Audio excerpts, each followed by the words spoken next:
முதலில் தலைப்புச் செய்திகளை பார்க்கலாம். ஆயுதங்களை ஒருபோதும் கீழே போட முடியாது. ஹிஸ்புல்லா நாடாளுமன்ற குழு திட்டவட்ட அறிவிப்பு.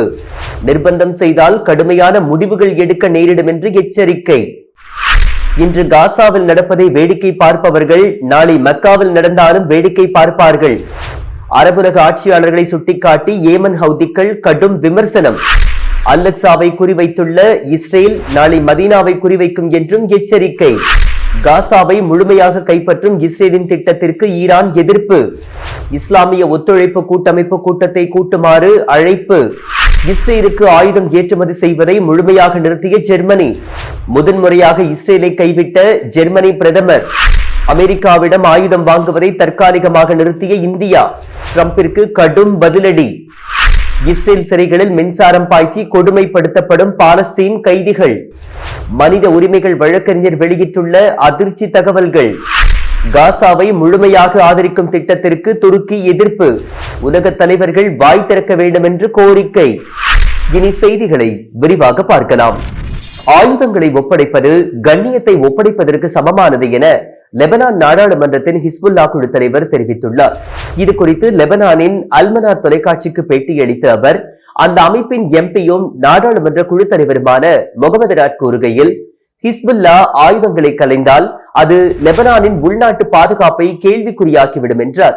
1982 முதல் 2025 வரை லெபனானின் எல்லைகளை ஹிஸ்புல்லாவின் ஆயுதங்கள் தான் காத்து வந்தது. லெபனானின் ராணுவம் அல்ல. எதிரிகளை திறம்பட எதிர்கொள்ளும் திறன் லெபனான் ராணுவத்திடம் இல்லை என்றார். லெபனானுக்குள் எளிதாக நுழைந்து உள்நாட்டு அரசியலை தீர்மானிக்கும் சக்தியாக அமெரிக்காவும் இஸ்ரேலும் உருவெடுக்க முயற்சிப்பதாகவும் அதனை இதுவரை தடுத்து வைத்திருந்தது ஹிஸ்புல்லாவின் ஆயுதங்கள் என்று அவர் விளக்கி கூறினார். லெபனான் ராணுவம் என்ன ஆயுதங்கள் வைத்திருக்க வேண்டும் என்பதை கூட அமெரிக்காவும் இஸ்ரேலும் தான் தீர்மானித்து வருகின்றார்கள். அப்படிப்பட்ட லெபனான் ராணுவத்தால் எப்படி எதிரிகளை எதிர்கொள்ள முடியும் என்று அவர் கேள்வி எழுப்பினார். அமெரிக்கா மற்றும் இஸ்ரேலின் திட்டங்களுக்கு அடிபணிந்து தங்கள் மீது நிர்பந்தத்தை திணித்தால் கடுமையான முடிவுகளை எடுக்க வேண்டிய தேவை ஏற்பட்டுவிடும் என்றும் அவர் எச்சரிக்கை விடுத்தார். வெளிநாடுகளில் இருந்து நிதி பெறும் லெபனான் ராணுவத்தை நம்பி எப்படி ஆயுதங்களை கீழே போட முடியும் என்றும் அவர்கள் எப்படி நாட்டு மக்களை காப்பாற்றுவார்கள் என்றும் முகமது ராட் கேள்வி எழுப்பினார். இன்று அல்-அக்ஸா பள்ளியை காக்க முன்வராதவர்கள் மக்கா மற்றும் மதீனாவை காக்கவும் முன்வர மாட்டார்கள் என ஏமன் ஹவுதிகள் கடும் விமர்சனத்தை முன்வைத்துள்ளனர். காசா மக்களுக்காக முஸ்லிம் உலகம் முழுவதும் மக்கள் எழுச்சி ஏற்பட வேண்டும் என ஏமன் தலைவர் சையத் மாலிக் அல் ஹவுதி அழைப்பு விடுத்தார். இதனையடுத்து வெள்ளிக்கிழமை ஏமன் முழுவதும் மாபெரும் மக்கள் எழுச்சி பேரணிகள் மற்றும் கூட்டங்கள் நடைபெற்றன. தலைநகர் சனாவில் உள்ள அல் சபின் சதுக்கத்தில் நடைபெற்ற பேரணியின் முடிவில் அறிக்கை ஒன்று வெளியிடப்பட்டது. அந்த அறிக்கையில் எதிரிகளின் அனைத்து சதி திட்டங்களை முறியடிக்க காசா சகோதரர்களுடன் ஏமன் மன உறுதியுடன் முன்வரிசையில் நிற்கிறது.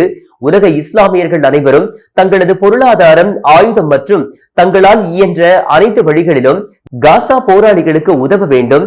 காசாவில் எதிரிகளை தடுக்க தவறிய ஒவ்வொரு முஸ்லிம் நாடும் அகண்ட இஸ்ரேல் உருவாவதற்கும் எதிரிகள் மக்கா, மதீனா நகரங்களை நோக்கி வருவதற்கும் ஒரு வகையில் உதவி செய்து வருகின்றார்கள். இன்று காசாவையும் அல்-அக்ஸா மசூதியையும் காக்க தவறுபவர்கள் நாளை எதிரிகள் மக்கா மற்றும் மதீனாவிற்கு வந்தாலும் இவ்வாறே நடந்து கொள்வார்கள். ஒருபோதும் அவர்கள் அந்த புனித தலங்களை காக்க முன்வர மாட்டார்கள். போராளி குழுக்கள் ஆயுதங்களை கீழே போட வேண்டும் என்பது எதிரிகளின் வேலையை எளிதாக முடிப்பதற்கு மட்டுமே உதவும்.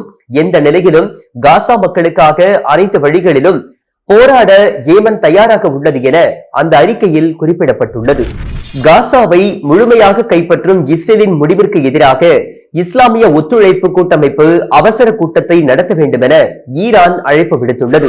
இது குறித்து பேசியுள்ள ஈரான் வெளியுறவுத்துறை செய்தி தொடர்பாளர் இஸ்மாயில் பகை, OIC அமைப்பின் தலைமை பொறுப்புகளில் உள்ள சவுதி மற்றும் துருக்கி நாடுகள் அவசர கூட்டத்தை நடத்த வேண்டும் என வலியுறுத்தியுள்ளார். காசாவை முழுமையாக ஆக்கிரமிக்கும் இஸ்ரேலின் முடிவை ஈரான் கடுமையாக எதிர்ப்பதாக அவர் கூறியுள்ளார். காசாவில் நடைபெறும் இனப்படுகொலையை தடுக்க வேண்டிய முழு பொறுப்பு ஐக்கிய நாடுகள் மன்றத்திற்கும் இருப்பதாகவும் இஸ்ரேல் நிறைவேற்றியுள்ள தீர்மானத்திற்கு எதிராகவும் ஐக்கிய நாடுகள் மன்றம் விரைந்து செயல்பட வேண்டும் என்றும் அவர் வலியுறுத்தியுள்ளார். இஸ்ரேலுக்கு ஆயுதம் ஏற்றுமதி செய்வதை நிறுத்தி ஜெர்மன் பிரதமர் அதிரடி உத்தரவு பிறப்பித்துள்ளார். காசா போர் தொடங்கியது முதலே இஸ்ரேலுக்கு தயார் நிலையில் உள்ள ஆயுதங்களை ஏற்றுமதி செய்வதை ஜெர்மனி நிறுத்தியிருந்தது. டாங்கி என்ஜின்கள் உள்ளிட்ட ஆயுத உதிரி பாகங்களை மட்டுமே ஏற்றுமதி செய்து வந்தது.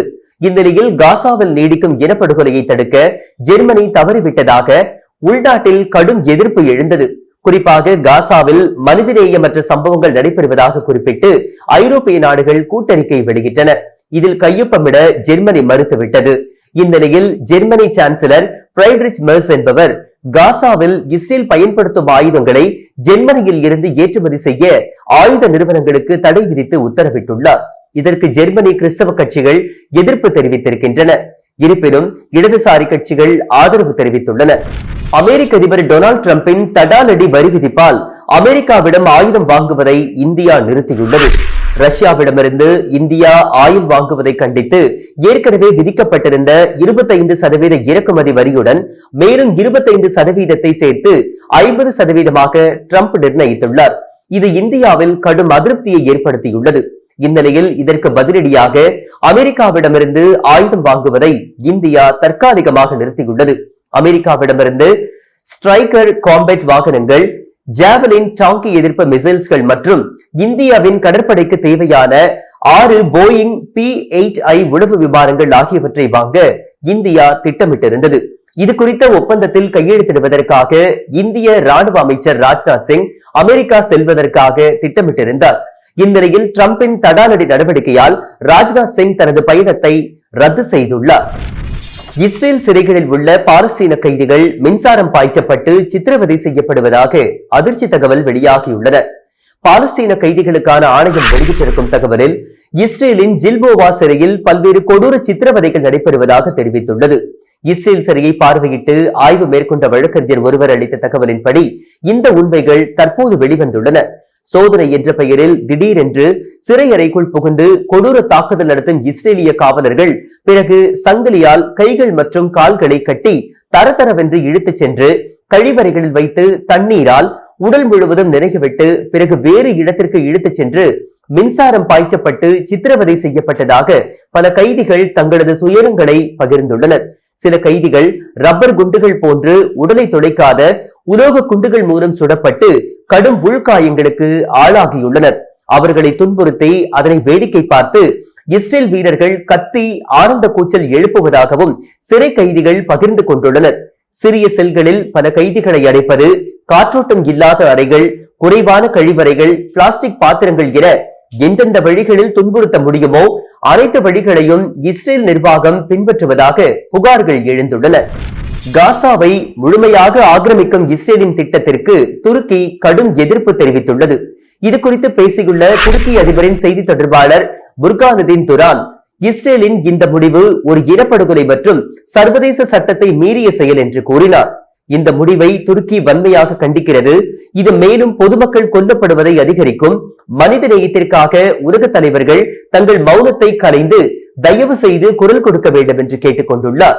இஸ்ரேல் வெட்ட வெளிச்சமாக இனப்படுகொலை செய்து வருகிறது என்றும் அவர் குறிப்பிட்டார். இதே போல பிரிட்டன் பிரதமர் கீர் ஸ்டார்மர் இஸ்ரேலின் முடிவுக்கு கடும் எதிர்ப்பு தெரிவித்துள்ளார். காசாவை முழுமையாக ஆக்கிரமிக்கும் இஸ்ரேலின் முடிவு மறுபரிசீலனை செய்யப்பட வேண்டும் என்று கூறினார். இது ஒரு தவறான முடிவு மற்றும் போரை முடிவுக்கு கொண்டு வருவதற்கு எதிரான ஒன்று என அவர் தெரிவித்துள்ளார். இதே போல இஸ்ரேலின் முடிவுக்கு ஐக்கிய நாடுகள் மன்றத்தின் மனித உரிமைகள் பிரிவு உயர் ஆணையர் வால்கர் தர்க்கும் கடும் கண்டனம் தெரிவித்துள்ளார். இந்த முடிவு உடனடியாக நிறுத்தி வைக்கப்பட வேண்டும் என்றும் அவர் தெரிவித்துள்ளார். மீண்டும் தலைப்புச் செய்திகள். ஆயுதங்களை ஒருபோதும் கீழே போட முடியாது. ஹிஸ்புல்லா நாடாளுமன்ற குழு திட்டவட்ட அறிவிப்பு.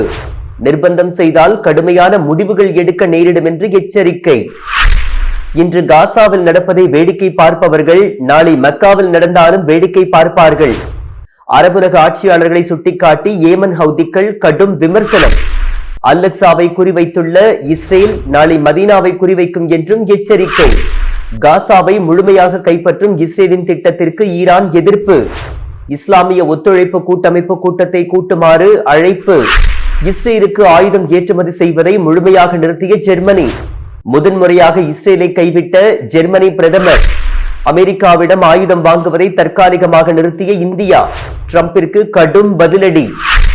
இஸ்ரேல் சிறைகளில் மின்சாரம் பாய்ச்சி கொடுமைப்படுத்தப்படும் பாலஸ்தீன் கைதிகள்.